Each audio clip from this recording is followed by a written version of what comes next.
大家好，今日我好興奮同大家介紹一個全新嘅虛擬實境運動小達人 VR 運動練習。我哋希望用最有趣嘅科技，令大家愛上運動。喺呢個 VR 世界入邊，我哋揀咗5樣充滿魅力嘅運動，包括有劍擊、籃球、網球、閃避球同埋單車。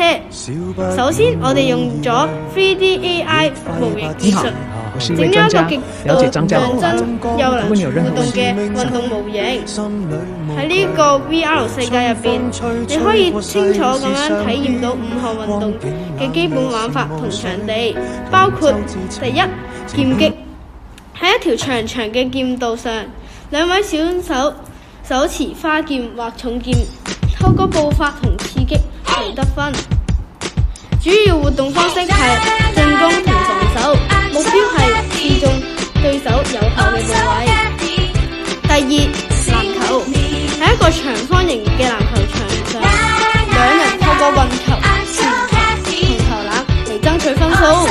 主要活動方式包括上籃、射波同防守。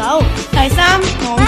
喺一個有網分隔嘅場地上，可以分為泥地、草地或者硬地，兩位單打或4位雙打。選手用球拍擊球過網，令對方無法回球。第四，閃避球。係一個室內長方形場地，兩隊球員互相用球擲向對方，同時避開飛嚟嘅球。主要活動方式係拎球、閃避、接球同淘汰對手。5. 踩單車。喺一條模擬嘅道路上，例如公路、山路或者單車館，你踩住單車，透過雙腳連續踩踏推向前進。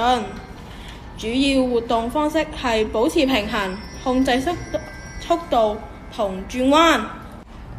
透過呢一啲真實還原嘅運動方式同場地，觀眾可以一眼就明白每項運動嘅獨特之處。為咗令大家深入了解運動嘅價值，我哋特登設計咗一個運動時光廊宣傳展品。